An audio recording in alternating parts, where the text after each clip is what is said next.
ये बातें हैं भाई और बहनों। बाकी बहुत सारे दास के पास तो प्रमाण भरे पड़े हैं, भरे पड़े हैं। इनकी औकात नहीं है ये सबूतों के आधार से 5 मिनट भी मुझ पवन दास से डिबेट कर लें, 5 मिनट भी औकात नहीं है इनकी। ये खुद के चैनल बना के हैं और खुद के उन स्टूडियो में बैठ के भोले भाले भक्तों के साथ में डिबेट कर सकते हैं। ये इनकी औकात नहीं है बरवाला कांड पे डिबेट करने की। ये साधना टीवी चैनल आ जाओ, अरे आ जाओ साधना टीवी चैनल पे, आधे पैसे मैं दूंगा, आधे पैसे तुम दो, और आ जाओ साधना टीवी चैनल पे 5 घंटे की डिबेट रख लो बरवाला कांड पे सबूतों के साथ में। अगर तुम्हारे को नंगा नहीं कर दिया तो, नंगा नहीं कर दिया तो ये पवन दास संगत में कभी अपना मुंह नहीं दिखाएगा। आ जाओ अगर हिम्मत है तो, मेरा खुला चैलेंज है, खुला, मानव हित में, संगत के हित में, मान बढ़ाई के लिए नहीं, संगत के हित में, ताकि लोगों को सच्चाई पता चले। खुला चैलेंज है गुरु जी के परिवार को, तुम सारे मिलके आ जाओ। ये पवन दास अकेला रहेगा, तुम्हारी धोती सी धोती जाएगी, तुम बोलने के लायक नहीं रहोगे। आधे पैसे दूंगा डिबेट के साधना टीवी चैनल पे, आधे तुम दो, और आ जाओ 5 घंटे की डिबेट रख लो। ये नहीं आएंगे, इनकी औकात नहीं है, ये झूठे हैं, झूठे। ये संगत के ऊपर दादा बन सकते हैं। आश्रमों में भोली भाड़ी संगत को 10 को मुसलमान बना दिया, 10 को हिंदू बना दिया, 1.5 फुट का पकड़ के माइक आपस में लड़ो झगड़ो तुम मुर्गों की तरह। बाहर आके डिबेट करने की तुम्हारी औकात नहीं है, तुम्हारी हिम्मत नहीं है। तो ये हकीकत है इनकी भाई और बहनों। इसलिए परमात्मा ने 7 संगतियां शुरू करवाई, इस दास को खड़ा किया। ये दुनिया भर के फालतू के वीडियो बना बना के ठोक रहे हैं। अरे बनाओ ना गुरुजी की पुस्तकों के ऊपर वीडियो, आओ लाइव गुरुजी के सत्संगों के ऊपर। बड़े भक्तों का क्या मतलब होता है, जो पुराने भगत होते हैं उनका क्या मतलब होता है, गुरुदेव ने क्या बताया कि जो पुराने भगत हैं उनको क्या करना चाहिए। एक शब्द के माध्यम से परमेश्वर हमें क्या आदेश दे रहे हैं जो नए भगत हैं उनको।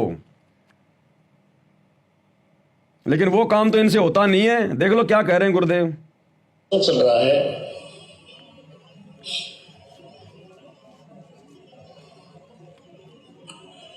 कि सत्संग में आपको इसलिए बुलाया जाता है, यहां पर पुराने भक्त भी होते हैं और बिल्कुल नए भक्त भी आते हैं। इसमें क्या है कि सत्संग में बूटे साधु, ये साधु माने संत भक्त, साधना करने वाले योगी सब साधु होते हैं। साधक है जिन्हें बुराई छोड़ दी, सीधा सीधा सीधा चालो सो साध कहावे, सब बुराई त्याग के भक्ति मार्ग में बिल्कुल सीधा होकर चले सो साधु है, योगी है, भक्त है। तो कहते सत्संग में अच्छे अच्छे भक्त होते हैं, एक से एक अच्छी आत्मा मिलेगी। लेकिन नए भक्त के लिए संकेत है कि उनके पास बैठना, उनसे चर्चा करना प्रभु की, उनसे क्योंकि यहाँ आपको इसलिए बुलाया जाता है कि दास तो 2 घंटे सत्संग करके फिर संगत से मिलने में लग जाता है, और बाकी भक्त जो मिल लिए बाद में बैठ जाते मंडली बना के, चर्चा चलती है। गुरुदेव नाथ ये बताया, इसका नए भक्त पूछते हैं इसका क्या अर्थ बनता है, तो पुराने भक्त उनको बताते हैं। उसके लिए बताते हैं कि उन नए भक्तों को कहते हैं कि उनकी संग में बैठ, जिनकी झुकी तले न डाली,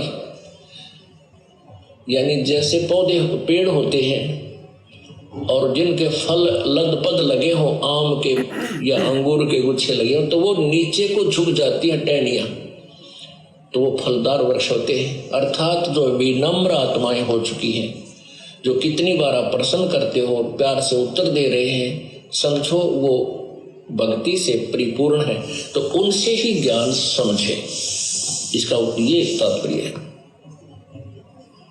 अब जो दास सत्य कह रहा है, क्या कह रहे हैं गुरुदेव, सत्संग में बूटे साधु, एक से एक अगाधु, नर उनकी शरणा लाग, जिनकी झकी तोड़े न डाली।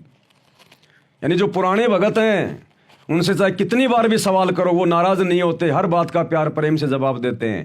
कहते हैं संगत को मंडली बना के उन लोगों के बीच में बैठना चाहिए, उन पुराने भक्तों के बीच में, कि गुरुजी के इस सत्संग का क्या मतलब है, इस बात का क्या मतलब है। ये काम तो इन आश्रमों में होता ही नहीं। यहाँ तो लड्डू जलेबी खाओ, लेटरिन पानी पेशाब करो, सेल्फियाँ लो, राजनेताओं की गुलामी करो और अपने घर पे आ जाओ। ये काम तो साध संगति में शुरू हुआ, जिसका तुम लोगों ने विरोध किया। ये साध संगति परमात्मा का असली सत्संग, कितने बड़े दोषी बन गए नालायको तुम्हें पता भी नहीं है, नरक में भी ठिकाना नहीं है। कहा तुम इस वहम में हो कि हम तो गुरु जी के भगत हैं। गुरु जी का भगत वो है जो गुरु जी की शिक्षाओं में रह के भक्ति करता है, जो बकवाद करता है वो गुरु जी का भगत नहीं होता। तो ये काम इन लोगों ने करना चाहिए था इन आश्रमों में, भक्तों को बैठा के समझाते, मंडली बना बना के। अरे तुमने तो पता नहीं कितनों को सार नाम दे दिया, कितने बड़े बड़े भगत हैं, पुराने पुराने भगत हैं। आश्रम में बैठो मंडली बना बना के, 20-25 भक्तों को ले लेके उनकी शंकाओं का समाधान करो। ज्ञान आधार से उनको समझाओ कि भगत जी तू 60 साल का हो गया, तेरे को शर्म नहीं आती, तू ये जींस पहन के आ रहा अभी भी? या माता बहनें आती है, तेरे को शर्म नहीं आती? उठने बैठने में तेरे को दिक्कत नहीं हो रही? गुरुजी ने मना कर रखा है, लेकिन मना किसको करेंगे? गुरुजी के लड़के खुद ही जींस पहनते हैं, कोऑर्डिनेटर खुद ही जींस पहन के घूम रहे हैं वर्तमान में, तो मना किसको करेंगे? किस मुंह से करेंगे? माता बहनों को आपस में बैठना चाहिए कि बहन जी देखो हम परमात्मा की भक्ति कर रहे हैं और गुरुजी ने सत्संग में मना कर रखा कि भक्तों ने सोना अपने घर पे भी नहीं रखना चाहिए। क्या फायदा कान में पैर लिया, नाक में पैर लिया? हम भगत हैं, भगत सोई जो सीधा चाल है, साधु सोई जो सीधा चाल है। हमने तो गुरुजी प्रसन्न करना है। ये सोना चांदी बहन जी आश्रम में पहन के मत आया करो, घर पे भी मत पहना करो, नहीं तो गुरुजी का वचन टूटेगा। लेकिन वो कहें किसको?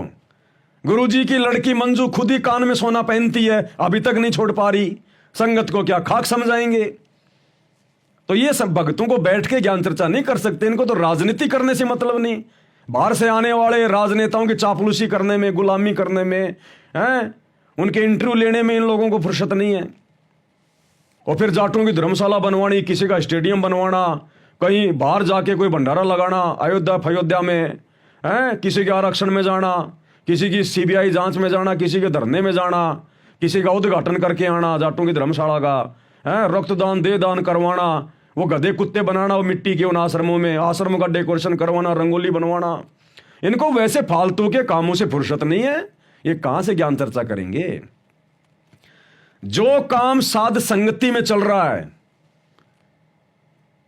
वैसे दास कोई मान बढ़ाई के लिए नहीं कह रहा क्योंकि मैं तो कुत्ता हूं भगवान का, लेकिन समझाने के लिए बोलना पड़ता है। जो काम इस संगत में परमात्मा इस पवन दास से करवा रहे हैं, जिस प्रकार ज्ञान आधार से वीडियो बनवा रहे हैं, जगह जगह सात संगतियां, पूरी पूरी रात ज्ञान चर्चा, गुरु के ज्ञान के अलावा कोई शब्द मुंह से नहीं, गुरु की पुस्तकों पे वीडियो, सत्संगों पे वीडियो, भक्तों की शंका का समाधान, इस पूरी संगत में जो काम परमात्मा सात संगति में इस पवन दास से करवा रहे हैं, अरे ये काम अगर इन आश्रमों में शुरू हो जाए तो 6 महीने में धरती सुधर जाए, 6 महीने में। क्योंकि ये जो धरती है, जो सृष्टि है, पाप और पुण्य से चलती है, और कंट्रोल इसी कबीर भगवान सदगुरु रामपाल जी के हाथ में है, रिमोट। अगर ये पूरी संगत अगर इस रीति पे चल पड़े जो सात संगति में होता है, 6 महीने में इन आश्रमों में अगर इस प्रकार से अगर ज्ञान चर्चा होने लग जाए, इस पवन दास के वीडियो अगर दिखाने लग जाए, 6 महीने में धरती का माहौल बदल जाएगा, धरती का माहौल। क्योंकि लोगों की सोच बदल जाएगी, लोगों के विचार बदल जाएंगे। गुरु कौन है, क्या है, गुरु के प्रति कितना समर्पित होना चाहिए, मर्यादा कितनी बड़ी है। जब आत्माएं लाखों की संख्या में, करोड़ों की संख्या में भगत भाई बहन, जब सबका एक विचार हो जाएगा, सब हाथ में लेके आरती करेंगे, शब्द ऊपर जाएंगे, पृथ्वी का माहौल बदलेगा, सब मर्यादा में रहेंगे, गुरु प्रसन्न होगा। और गुरु प्रसन्न हो गया तो गुरु तो नरक को भी स्वर्ग बना दे। तो ये कबीर भगवान सतगुरु रामपाल जी 6 महीने में पूरी धरती का माहौल चेंज कर दे, लेकिन ऐसा काल होने नहीं देता और परमात्मा जबरदस्ती करता नहीं। इसलिए भगवान ने सात संगतियां शुरू करवाई कि मेरी जितनी आत्मा है, मैंने जिन आत्माओं को सतलोक लेके जाना है, उनको मैं इस गंदगी से बाहर निकाल लेता हूं। बाकी भैया ये जो मर्जी करें, इनको करने दो, जैसा करेंगे वैसा फिर आगे अपना भुगतेंगे। तो भगत जी ये बहुत सारी बातें हैं, दास का तो गला बैठ गया सुनाते सुनाते आप भाई बहनों को पिछले 10 साल से। लेकिन भैया मजबूरी है, करना पड़ेगा। जब तक गुरु भगवान का आदेश है, जब तक उनकी प्रेरणा है, करना पड़ेगा। क्योंकि परमात्मा तो बुरा बनेगा नहीं भैया, अपने एग्रीमेंट के अनुसार। परमात्मा तो जोर जबरदस्ती करेगा नहीं काल के साथ में। तो हम जैसे कुत्तों को खड़ा कर दिया, क्योंकि एग्रीमेंट हमने थोड़ी किया है, एग्रीमेंट तो हमारे गुरु जी ने किया था। मैंने थोड़ी काल के साथ एग्रीमेंट किया, हम भक्तों ने थोड़ी किया। तो हमें बोलने की छूट है अपने बाप की गोद में बैठ के, उनकी छत्र छाया में। इसलिए परमात्मा ने खड़ा कर रखा है। कुछ एक भाई बहन मैसेज कर रहे थे, एक कोई सुनील दास भगत जी गुड़गांव हरियाणा से, पहले सात संगति से जुड़े हुए थे, बहुत आते थे सात संगतियों में, लेकिन दास ने एक बात बोल रखी भैया, इस कुत्ते के मुंह से परमात्मा जो बुलवा देते हैं ना वो गलत नहीं होता। दास ने एक बात बुलवा रखी थी कि जो भगत अपने व्हाट्सएप से और अपनी फेसबुक से अगर सात संगति का लोगो हटा देगा वो काल उसको खींचेगा। अब ये भगत के विचार देखो, इसके मैसेज आ रहे थे इसके, जो करेगा वैसा भरेगा, हम क्यों बोले मैनेजमेंट के बारे में। अब इनके ये विचार हो गए। तो पहले तो सात संगति में क्यों आता था भाई? क्यों मुझ पवन दास के घुटने के पास में बैठा करता था तू? मान बढ़ाई के लिए, उस कैमरे में अपनी फोटो खिंचवाने के लिए। उस समय बोलता ना मेरे को ये सारी बातें कि पवन दास तू क्यों चिल्ला रहा है, मैनेजमेंट जो अपना करेगा सो करेगा। अब दूर बैठ के तुम ये भाषण झाड़ रहे हो। तो भैया ये देखो, सात संगति के प्रत्येक नियम में रहना पड़ेगा, तभी हम सत्सेवक कहलाएंगे, नहीं तो काल सिर पे बैठेगा। तो फिर गुरुजी ने भी क्या जरूरत थी भाई? सुनील दास तूने मेरे को तो शिक्षा दे दी, गुरुजी को भी शिक्षा दे दे थोड़ी सी, कि गुरुजी आपको क्या जरूरत है नकली आचार्य शंकराचार्य इनके ऊपर बोलने की? ना बोलते तो आप जेल में ना जाते। आप अपना ज्ञान दो, वो अपना ज्ञान दे रहे हैं। गुरुजी आपको क्या जरूरत है इन धर्मगुरुओं के बारे में बोलने की? तो मेरे भाई हाथ जोड़ के प्रार्थना, मेरे को तो शिक्षा दे रहा है, ये चल जाएगी, अपने गुरुजी को शिक्षा मत दे देना ये। और हाँ, शायद तेरी रमणी हुई नहीं है, अगर हो जाए, और जब तेरे बच्चा हो जाए, और जब तेरा बच्चा 8-10 साल का हो जाए, और जब तेरा बच्चा गंदे बच्चों की कुसंगति में पड़ के शराब पीने लग जाए, बीड़ी सिगरेट पीने लग जाए, लड़कीबाजी करने लग जाए, तो देख उसको कुछ मत बोलना।